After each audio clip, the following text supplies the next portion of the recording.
Seorang Kudus. Sobat Katolikana, saatnya kita simak kisah orang kudus yang dipersembahkan oleh Radio Katolikana. Penulis naskah Arif Setiawan.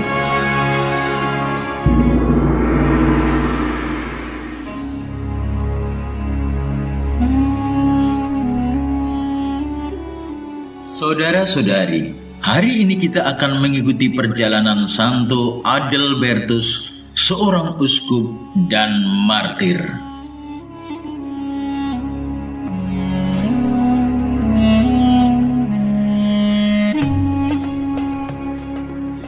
Santo Adalbertus lahir pada tahun 956 dari sebuah keluarga bangsawan Bohemia.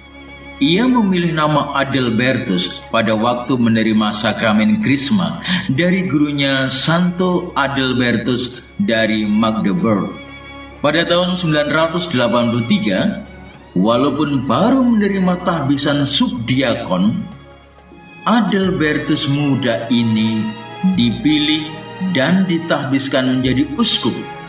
Ketika usahanya mendapat perlawanan saat menciptakan pembaharuan-pembaharuan di antara klerus dan kaum awam, Adalbertus menanggalkan jabatannya sebagai uskup dan masuk ke sebuah biara di Roma pada tahun 990. Ketika kembali pulang ke Praha, Adalbertus mendapat perlawanan lagi saat mengekskomunikasi sekelompok orang yang bertanggung jawab atas pembunuhan putri bangsawan yang kedapatan berzina.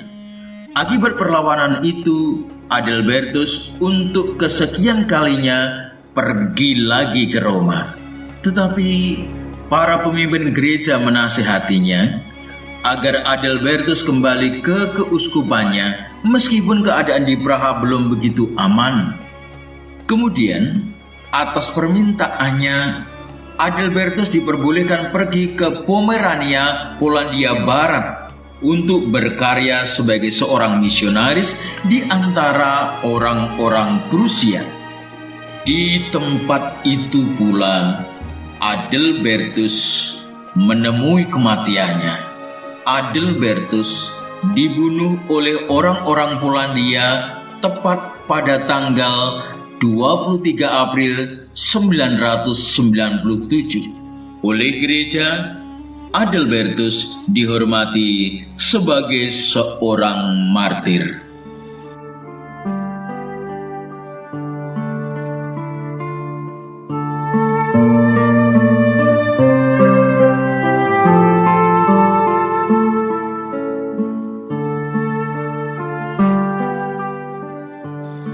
Mengikut Tuhan dibutuhkan komitmen yang sungguh-sungguh serta motivasi yang murni, sebab kita akan menghadapi banyak kesulitan dan juga penderitaan.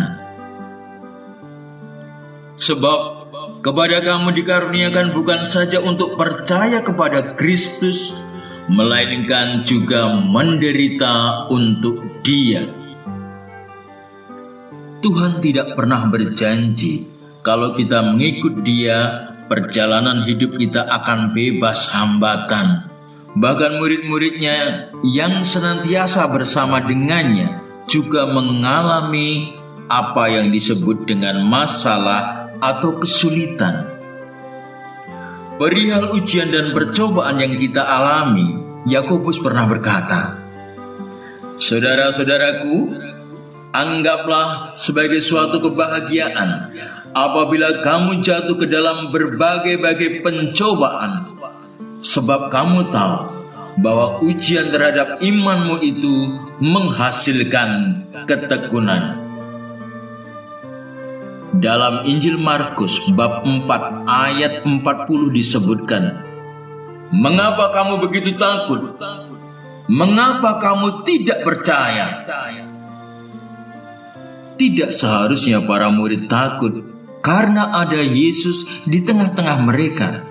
Bukankah mereka selalu terlibat dalam pelayanan Yesus dan melihat perbuatan-perbuatan ajaib yang dikerjakan gurunya selama ini?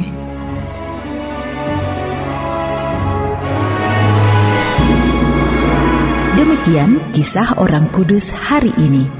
Kisah orang kudus dapat Anda simak di Radio Katolikana setiap hari pukul 12 waktu Indonesia Barat dan pukul 19 waktu Indonesia Barat. Sampai jumpa di kisah orang kudus selanjutnya.